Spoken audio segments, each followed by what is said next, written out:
Ladies and gentlemen, a very warm welcome to you. You're watching another episode of Encounter.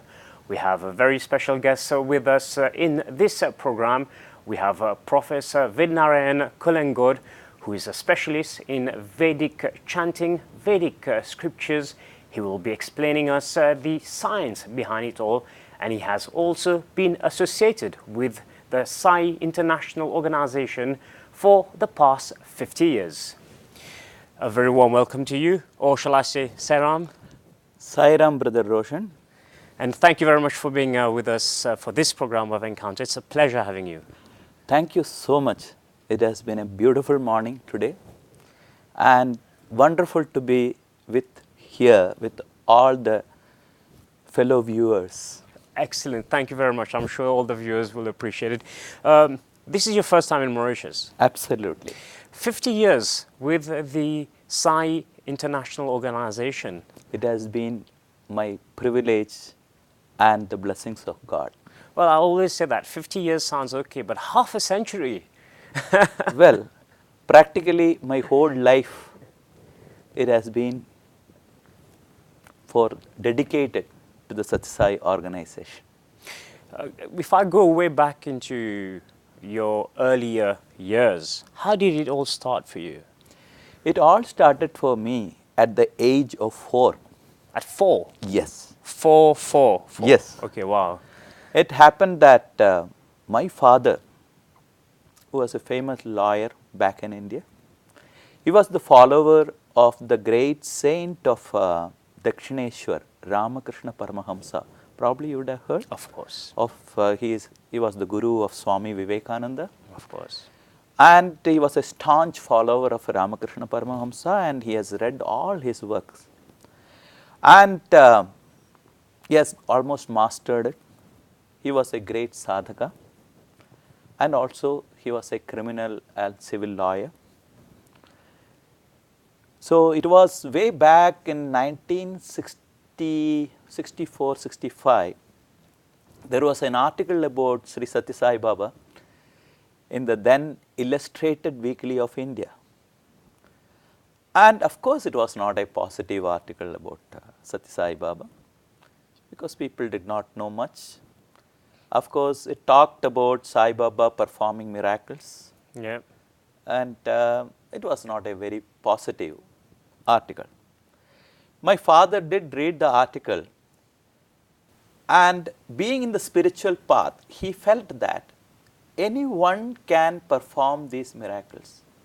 No, anyone who does little bit of meditation and sadhana, by the time the Kundalini rises from the Mooladhara to the next level. To all the upper chakras, yeah, exactly. Yeah. Definitely what will happen, anybody can acquire these siddhis. But acquiring siddhis, what happens? It will come in the way of their self-realization. Yes. Having power, if I cannot exhibit, what is the use? So that is what people usually do. So when I attain some power, I want to show it to the world, I have these powers. It's not more like show it, it's share it with the world. May not be. You know why? Because it is more a question of when you show it to the world, there is no point in telling, no, I am so strong. I have to really prove it to you. Of course, of course.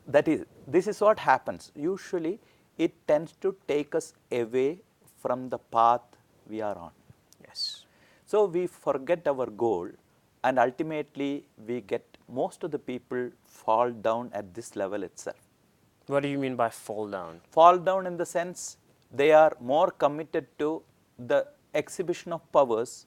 When you start exhibition of powers, they get name and fame. And ultimately what happened, our goal is forgotten.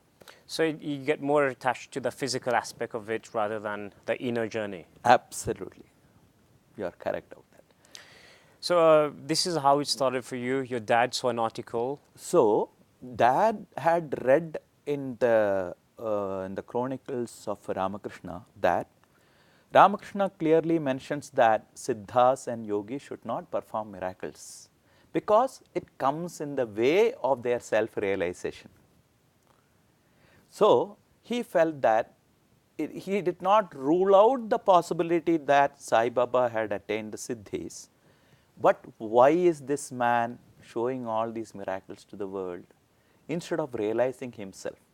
I have a question before we proceed. Yes. People say that, let's say, Sri Sathya Sai Baba or any other person could perform miracles. Yes. But it is also said that it is not these are not miracles because everyone has the ability to perform them should they be able to attain a certain level and tune into the right level.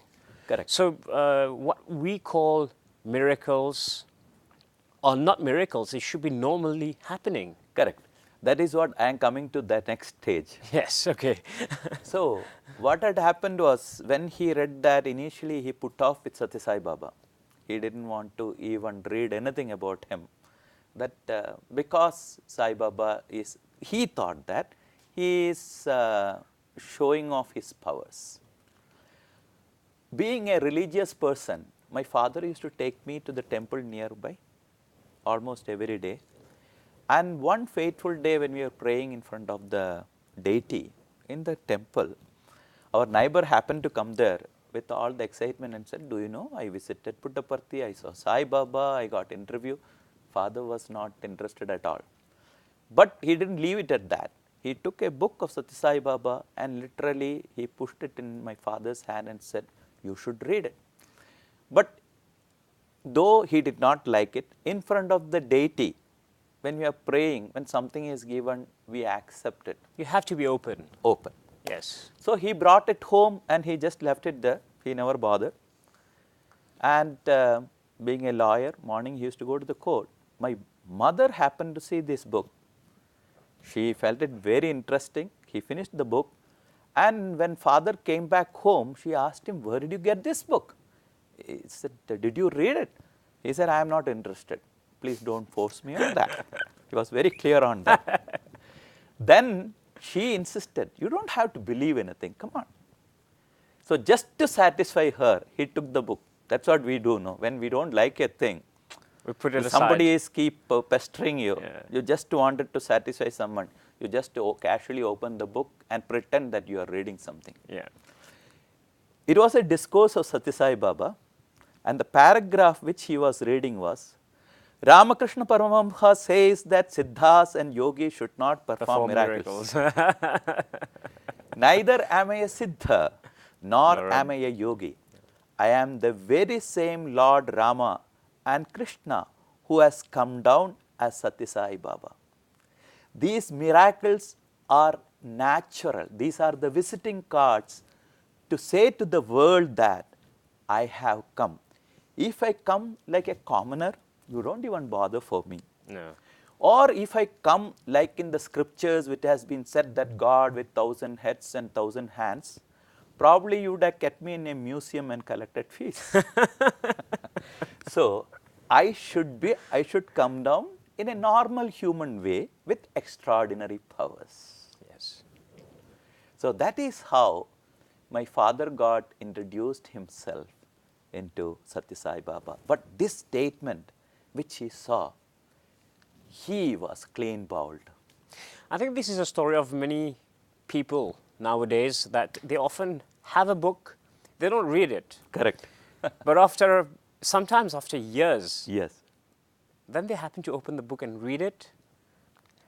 And they ask themselves, why did I not read it before? Correct. I think this applies to many of probably our viewers or many people around me. It has happened to myself. Probably it has happened to you. Yes. So I'm sure a lot of people will relate to Yes, this story. definitely. So this is how it started for you at a very young age. Yes. And it was way back in 1968. Of course, what I had a great influence from my parents because my mother was my first mentor. As unlike normal children, I was very naughty, I should say. That's a sign of intelligence. I don't know that It part. is a sign of intelligence. But I do know my parents had a tough time bringing me up. I was very, very hyper. And it was very, very, I think, I feel really bad that I really gave such a tough time for them. Well, so I used to pester them for this or that at all point of time. So mother had a very wonderful way. What she thought was, whenever I used to ask her for something, by the time she has become a devotee of Satya Sai Baba, he says, go and ask Swami. You have got a photograph of Swami, go and pray before that, you will get. So the next question I asked her, how I should pray. There are so many levels of truth to what she has taught you. If you want something, go and ask. Does that also increase the humility within you and also help you realize what you're asking for? Absolutely. And humbly ask for it instead of imposing, which is a major problem with kids nowadays. Absolutely, you said it. How did the study you have, because you speak a lot about Vedic chanting, Vedic scriptures, how did it start for you? Did you study Vedic scriptures? No, that is the beauty of it. Say, though my father named me as Vedanarayan, I did not anything about Vedas. So, till my 10th class, I completed my education in our native place in Kerala, back in India, South India. After that, I had the good fortune of getting selected into Swami's college in Whitefield. Fantastic. So, having got there, still I was like a normal child, not very intelligent, a normal child. I'm sure you're very intelligent. That again, I wanted to tell you that how maybe if you are looking at me as an intelligent person today, how a normal person by doing sadhana, they can reach that level. See, you're intelligent because I would have asked you that question just after. You're already answering the question. So you have been practicing a lot of sadhana over the years? Sadhana in the sense, it is not a high yoga or anything. Yeah, please define what is sadhana for our viewers, please. Yes, sadhana means anything, any practice that which can connect yourself with the source. Source as in pure light, pure energy? Pure energy within. In fact, we have great strength which is latent in each and every one of us. In fact, for all the problems, we have the solution within. So, instead of looking for the solution outward, if we can turn ourselves inward, we will be definitely able to get solutions, and much better solutions rather than we can imagine. Can I put an example right here? Very often people are faced with problems, but they are not able to see past the problems because they're often looking outside. Correct. But also it also means that they are not understanding the options that are available. Correct. So you suggest that it's better to go inside. Absolutely. Because I think most of the problems in our life is created by our mind. It is not, they are not actually problems. So if you can tackle your mind, master your mind and become a mastermind. It reminds me of one of the most amazing books I've read before, which was from the Sai Center, which is called Taming the Monkey Mind. Correct. And I often mention this in my programs, where the biggest problem is the noise that we have in the head, which is Yes. always the small voice telling us what to do, what not to do, and Correct. what to listen. In fact, many at a time we forget that we are the master and mind is only our slave. But in our day-to-day life, we behave as if the mind is our master and we become the slave. Can you explain this? Yeah. Definitely. Because whenever I get a thought, first and foremost thing is, there is my discriminative power which says, is it right for you or wrong for you? In fact, every moment of our life, dear viewers, is a moment of choice. At this very moment, either you can do something positive or you can do something negative. The choice is in your hands. Choice is in our hand. Of course. But do we always make the right choice? It's based on your values and ethics. You said it. So, it is very, very essential that in our life we have to make the right choice. Hence the importance of having the education for human values, You which said. all comes in right. Yes. Sri Sathya Sai Baba used to insist, because being human, each and everything has got its value. Fire, it has got the value of burning. Yeah, of course. Without the value of burning, it is no more fire. Water, it has the value or it has the quality of flowing. Without that, it cannot be called water. So also, if water cannot be called water, if it cannot flow, and if the fire cannot be called fire if it cannot burn, can human being, what is the quality of a human being? Having human values Yes. are the quality of a human being. That's beautifully explained. Without that, can we call a human being? That is why Sai Baba used to say that today the man is man only by his form, not by his values. Love is my form, truth is my breath. Correct. Bliss is my food. Correct.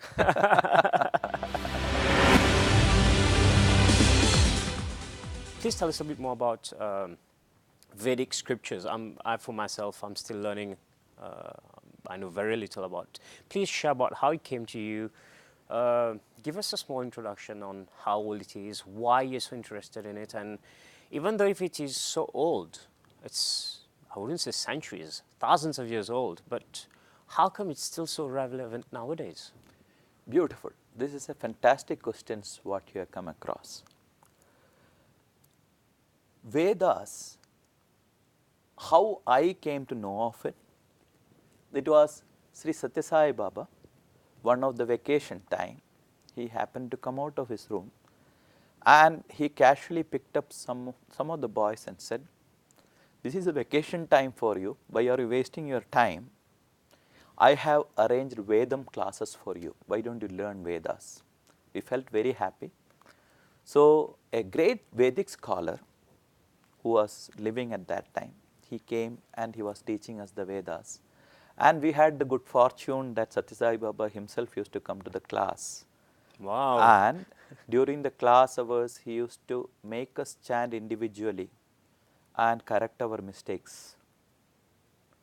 So, it was during one particular session like that, one of the boys said, "Swamiji, I cannot chant alone. I will chant with everybody else." Swamiji said, "Nothing doing. Each of you should learn it, master by yourself." Now, that is how, though that is the first time I got introduced myself into Vedas, though my name was Vedanarayanan. But later what happened was,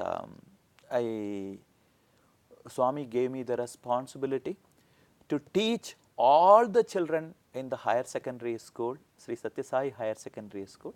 We have beautiful institutions back in India, where these are all affiliated to the Central Board of Secondary Education. We have the normal curriculum, what is prescribed by the Government of India. Apart from that, we also teach Vedas and other human values, and these classes for the children. Can I add that education is free in those institutions? Yeah. Absolutely. That is another important point, as all these institutions, education is totally free. There is no entrance fee, there is no games fee, no laboratory fee. In fact, absolutely there is no fees whatsoever. From kindergarten to post-graduation, education is given totally free. It's how it should be. Education should be free. And just because something is free, in fact, it is #1 institution in the country. We have we have our own university now, and the students, those who come out of it, there is great demand in the world for the students of this university, because normally from any university, the children, those who pass out, they have only their masters or whatever it is. But in Sathya Sai education system, we believe in all-round development. Make them human, real human beings. Absolutely. They should be good in games, they should be good in singing, in oratory, you name it, because we give provision. We give every chance for the child to develop themselves. To whichever we again help them to go inside and find out what they are really good at.